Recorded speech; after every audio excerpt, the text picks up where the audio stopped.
പത്തനംതിട്ട പ്രമാടത്തെ രാഷ്ട്രപതി ഇറങ്ങിയ ഹെലികോപ്റ്ററിന്റെ ടയറുകൾ കോൺക്രീറ്റിൽ താണു. പോലീസും ഫയർഫോഴ്സും ചേർന്ന് പിന്നീട് ഇത് തള്ളി നീക്കുകയായിരുന്നു. കോൺസ്റ്റബിൾ തള്ളിക്കോളൂ. എന്താ ഈ കാണിക്കണേ? വൈകി മാറിക്ക്. പൊങ്ങണില്ല ചേട്ടാ. പൊങ്ങണില്ല എന്നുള്ളത് ഇങ്ങനെ വിളിച്ചു പറയണ്ട. എല്ലാവരും കേട്ടാ എന്താ വിചാരിക്കുക? ഇനി വലിച്ചോ. തള്ളി വിട് അയലസ. തള്ളി വിട് തള്ളി വിട് തള്ളി വിട് അയലസ. തള്ളി വിട് തള്ളി വിട്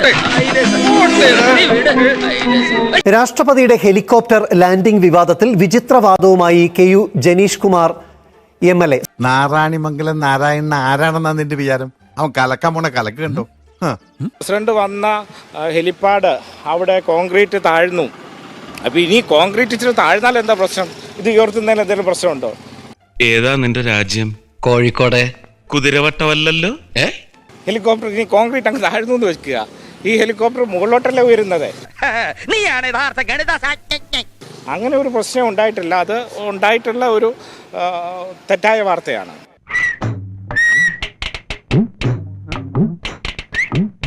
The wheels of chopper in which President Draupadi Murmu travelled to Pampa got stuck in concrete after she landed.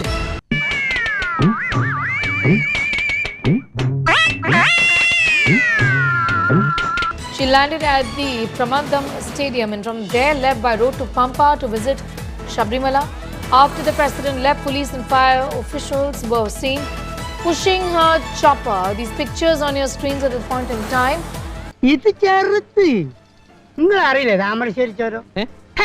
ഞമ്മള് താമരശ്ശേരി ചൊരന്ന് ഒരിക്കൽ ആ ചൊരം ഇറങ്ങുമ്പോ ഇതിന്റെ ബ്രേക്ക് അങ്ങോട്ട് പോയി.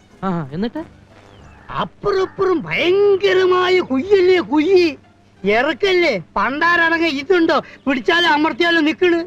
കട്ടിക്കും മണി വ്യത്യാസത്തിന് സ്റ്റെയറിംഗ് ഒന്ന് അങ്ങോട്ടോ ഒന്ന് ഇങ്ങോട്ടോ മാറിയാൽ മതി, ഞമ്മള് ഇഞ്ചിന് തവിട് കൂടി.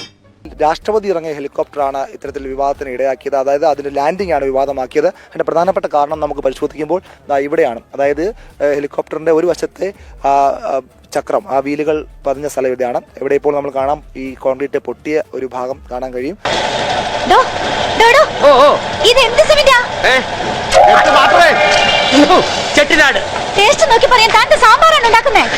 മറുഭാഗത്തും അതേപോലെ ഒരു കൃത്യമായ രീതിയിൽ ഈ വീല് അല്പം താഴ്ന്നു പോയതിന്റെ രീതിയിൽ ഒരു അടയാളം കാണാം. അതായത് കേരളയിൽ വരും കേട്ടോ, അതിന് യാതൊരു സംശയമില്ല. ഇവിടെ വരിക തന്നെ ചെയ്യും. സ്റ്റോപ്പിലിട്ടാ ബാക്കി വല്ലതും ഉണ്ടാവുകയാണെങ്കിൽ ആലുവയിൽ ഇറക്കാം. വിട്ടില്ല. ഇൻഷാ അല്ലാഹ് പടച്ചോനെ നിങ്ങള് കാത്തോളീ എന്നൊരൊറ്റ വിളിയാണ്.